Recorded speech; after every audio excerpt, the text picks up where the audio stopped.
as rain pours on in the streets. This movie was actually adapted from a musical. We meet our protagonist, Seymour. He's a bit of a klutz. We overhear on the radio that a mysterious solar eclipse has recently occurred. The other employee, Audrey, greets Seymour as he clumsily shatters some pots.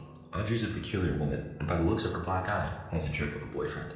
We're treated to a musical montage of Skid Row, the ghetto where their shop resides. It's, charming, to say the least. It's a hard knock life for little old Seymour. Despite his best efforts, it seems there's no way out for him, or anyone else for that matter. Business is awfully slow, and Mr. Bushnick, the shop owner, decides that the juice just ain't worth the squeeze anymore. He tells Seymour and Audrey to not even bother coming in tomorrow, but they both beg him to reconsider. Seymour suggests taking the shop in a new direction, and Audrey elaborates that Seymour has been working on some very unusual plants that could garner a lot of attention. Seymour shows off a new plant he found, some sort of flytrap, but one he couldn't identify in his numerous books. He christens it Audrey 2. Geez, alright. Mr. Mushnick is less than swayed, angrily asserting that just because you put up a strange and interesting plant on display, people don't... Excuse me, I couldn't help noticing that strange and interesting plant. Oh, okay. The man inquires as to where Seymour found the peculiar plant. You see, he was doing his daily search for exotic plants at the local flower market when suddenly, a total solar eclipse spiced things up. He could have sworn the plant wasn't there before, but bought it anyway. The man is inspired to buy $100 worth of roses, and soon after, the store is inundated with customer after customer. Mr. Mushnick proposes a celebratory dinner, but Audrey declines. She has a date with her good-for-nothing boyfriend. Seymour is left at the shop to care for the weakened Audrey 2. The Audrey 2 is not a healthy girl. Strictly between us, neither is the Audrey 1. He sinks to it in despair, as nothing seems to work. Neither sunshine, nor water, nor miracle grow. That is, until Seymour accidentally cuts himself on a rose thorn. Audrey 2 begins to purse its lips and chops at the sight of Seymour's finger. He appeases it with a few drops of his tasty blood. Audrey 2 answers his prayers. Look at that thing growl. Seymour sits with Audrey 2 in the waiting room of a radio show, Weird World. They're shining the spotlight on interesting people and their wacky items. Audrey 2 takes interest in a particularly round behind. A comically short interview takes place as Audrey and Mr. Mushnick listen on. Audrey's ordered is in a makeshift cast. As she leaves, 3 loitering girls confront her about her poor taste in men, suggesting she swap out for Seymour instead. She thinks it over at home. I know Seymour is the greatest, but I'm dating a semi-sadist. She even fantasizes about the easy, carefree life they could have. How adorable.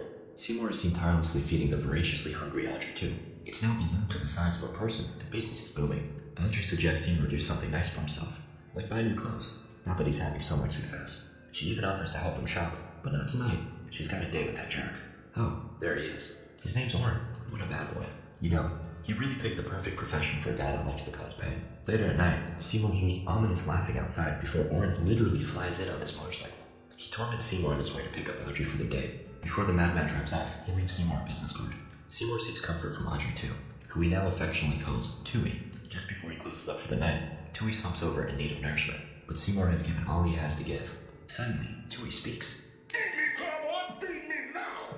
Tui comes to life, moving around like a person while begging Seymour for food. His distress grows as he finds he must feed it blood. Fresh blood. Human blood. Seymour is hesitant. I don't know anyone who deserves to get chopped up and fed to a hungry plant! So what you do? Seymour is quick to change his mind in light of the new revelation. We cut to Oren's dentist's office as one inexplicably giddy patient anxiously awaits his turn to be tormented. Oren is dismayed to find that this patient is actually enjoying the torture session, so he demands he leaves immediately. Seymour is up next, having arrived during that session. Oren's got some serious steam to blow off. He prepares to inflict some pain on Seymour, taking out a clunky old dentist drill. He decides he wants to really savor this moment, so he dons a homemade contraption that lets him breathe in laughing gas. He begins to laugh hysterically as Seymour gets up and pulls a gun on him. Oren tries to turn off the gas, but ends up breaking the valve, leaving him to asphyxiate. Seymour carefully and quietly carries off Oren's corpse, before chopping it up into delightful little chunks. Mr. Mushnick witnesses the butchering, and Tui enjoys the succulent meal. The next day, cops are seen questioning Audrey. She's in tears, so Seymour consoles her. Audrey is distraught, but recognizes that this was a good thing. A miracle, even. Seymour tells Audrey she deserves better, but she disagrees, citing her troubled past working the corners. Seymour unshackles her from her self-doubt. The past is the past, he says. They join forces in musical harmony before sharing a passionate kiss. Later at night, Seymour rests satisfied in bed. Mr. Mushnick abruptly emerges from the shadows, spooking Seymour. He reveals that he saw what happened to Oren and holds Seymour at gunpoint. They walk up the stairs on the way to the police as Tui declares it to be supper time. Before exiting the store, Mr. Mushnik offers Seymour a ticket out of town if he just hands the plan over and teaches him how to care for it. Tui's mouth opens wide as Seymour backs Mr. Mushnik up closer and closer until... Chomp chomp. Tui swallows him up whole. Seymour becomes an overnight success, with businesses flocking at the opportunity to work with him. He's been offered lecture tours, the front page of a magazine, and his very own TV show. Unfortunately for Seymour, the fame is suffocating. He can hardly enter the store these days. During the filming of a TV segment, Tui collapses from hunger. Of course, feeding the plan in front of all these people isn't exactly feasible, so Seymour kicks them out. Audrey follows Seymour to the alley where he's seen talking to himself about his heinous deeds. She's concerned about him. Seymour reassures her that he's okay and that they're going to run away from all this craziness and build a beautiful life together. He asks her for her hand in marriage right then and there. She accepts. Later at night, Seymour packs his things and attempts to sneak out the shop. Tui awakens, begging to be fed, but Seymour refuses. He can no longer live with the guilt. Seymour compromises and heads to the deli to get some animal meat. After Seymour leaves, Tui gets an awfully bright idea. The plant latches onto the desk and pulls with all its might, reaching over to the register to snag a coin. It flashes a mischievous smile before dialing a number on the phone. Audrey picks up, initially mistaking it for Seymour. Tui reveals his identity as Audrey watches the plant laugh from across the street. Audrey walks her tasty self over to the shop, and Tui snatches her up and takes a bite. Seymour dashes in and pulls her out, but she's been fatally wounded. They both run away outside and say their final words to each other. Audrey makes peace with her fate, concluding that she'll always be with Seymour by becoming part of the plan.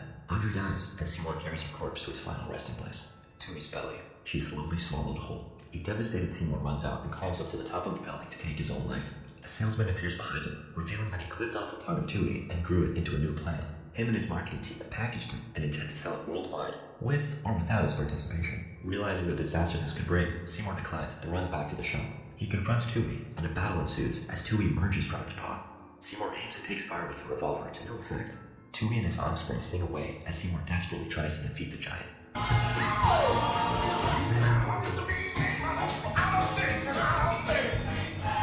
But it's no use. Tui has become too powerful. It grabs Seymour and swallows him whole. He'll just burst out, right? Unfortunately, no.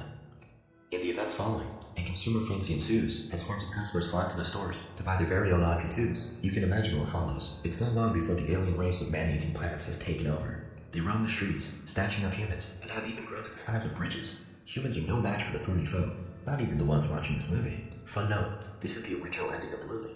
But the theatrical release sees Seymour prevailing. He saves Audrey and electrocutes Tui to death.